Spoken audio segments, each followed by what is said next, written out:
So you've seen us weld a whole bunch of stuff, and I've never really gone over the welder that we have, and that is the ESAB Rebel EMP 235 IC. And a little backstory of this is we ordered the 215 IC, which is the MIG, TIG, and stick welder. Ordered it from cyberweld.com, and actually they didn't have any in stock, so they said it was probably going to be a month or two back period, you know, kind of waiting, which is fine. We didn't need it at the time. We already had another welder we borrowed from my dad. But they reached back to us probably within a week or two saying that ESAB contacted them to ask us if we would want to upgrade to a 235 since they had it in stock. So ESAB, they offered us a more expensive welder. It's actually twice the price as a 215 for the same price as a 215. So we went ahead and jumped on board with it. It does everything the 215 does, plus some. You know, it's a bigger welder. It can handle bigger, thicker materials. So kind of thought about it. And if we were running the 10 bolt, we would have had to weld the Calvert spacers on there, and those are 1/2 inch thick. So it needs some pretty serious amperage to get, you know, penetration on that stuff. So I'm gonna go ahead and talk about this welder and give you guys our honest and transparent opinion.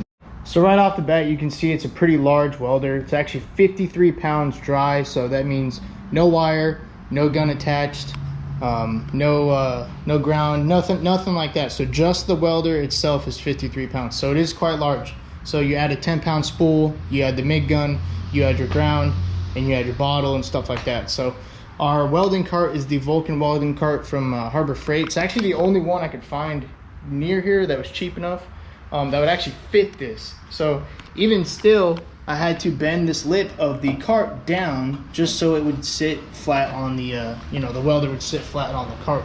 So one of the nice things about the ESAB welder is that it's actually a 240 to 110 conversion. So it does convert from 240 to 110. I think it minimizes your amperage just a hair, not really even that much to really notice it. But I mean, like I was saying, like we don't even weld anything that thick, so we'd really never even utilize the 240. Definitely one of the nice things I like is you can have a bottle output up front for, like, let's say argon or TIG. You got 2 bottle outputs back here, so if we do, you know, a second bottle or decide to get a different cart that holds 2 bottles, we can hold 2 bottles and have 2 fill-ups. So one for argon, one for CO2. This unit will take 030 wire, 035, 045, and 052 wire.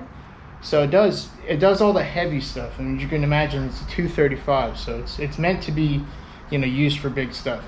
So right now it came with a 10-pound spool of the ESAB 035 wire, which for sheet metal, which we do a lot of on the Camaro, it's not necessarily the best thing to use just because it's kind of harder to work with. The only comparison I can give you is like trying to write your name with a fat Sharpie or a fine point Sharpie.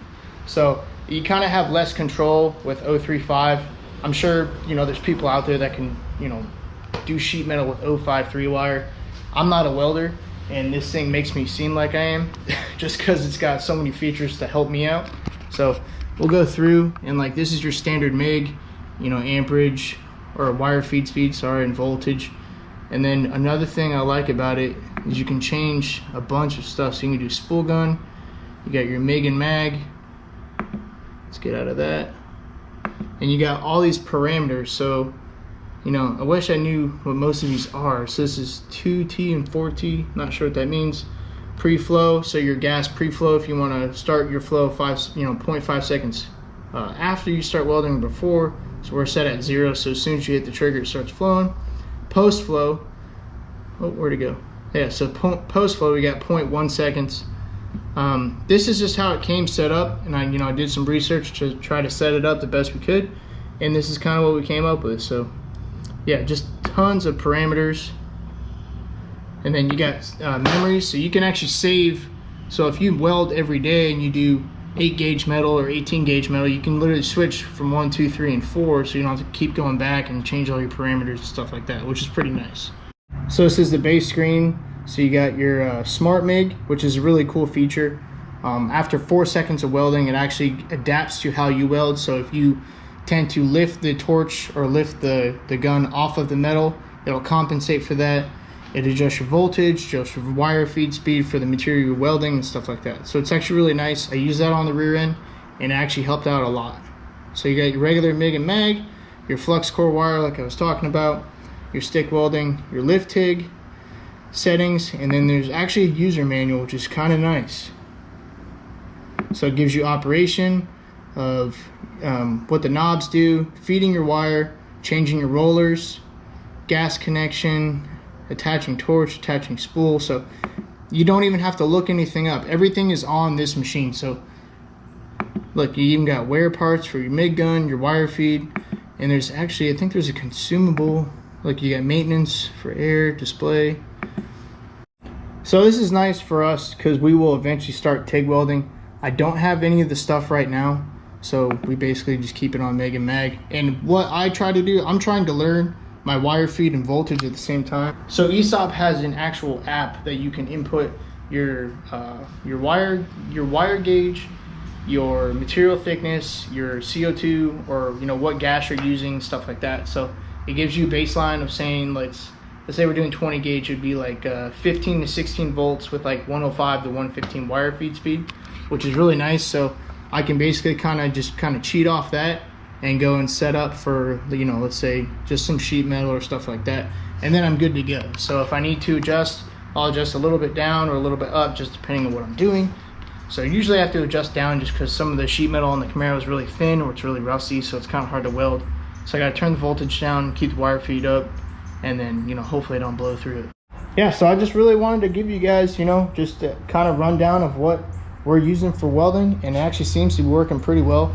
It is one of the pricier units, compared to Miller. It's actually cheaper than Miller. I'm not sure about Fronius or Hobart or stuff like that, but we wanted something that was very user friendly because we're not welders. I got that, but yeah, just something that's user friendly. Really just plug it up, turn it on, and start welding. So if you guys are in the market for a welder, I'm really hoping that this is going to kind of either steer you toward it or away from it, just for your personal opinion. Personally, I love this welder. I think it's a great unit. It's actually really helped us a lot, and I'm sure it's made my crappy welds much better. And hopefully from here on out I just get better and better. So that's the whole plan, this whole point. And yeah, I mean, honestly, I wouldn't choose a different welder. So like always, you guys, thank you again for watching and subscribing. We just surpassed 400 subscribers, which is a huge deal to us. It's not a lot, I know, but it just makes me kind of grin. So kind of seems like all of our hard work is paying off. And I know eventually, when we get the car running and stuff like that, we'll probably get more views and stuff like that. But it's a process. It's not a short sprint. This is a long marathon. And starting from basically a car that we had to tear completely down and basically redo the entire thing, that's a lot of work, and a lot of people don't do that. So we could have found a roller, we could have found something that was already done and just put a little touch on it, which maybe we'll do for the next car or next project or something like that. But when the time comes, we'll figure it out. And I really hope that you guys enjoy our videos, and keep watching, keep sharing. Let your friends know, let your parents know, let your family know, let everybody know. Let's share it up. Let's get us to 500 subscribers, and we'll see you in the next episode.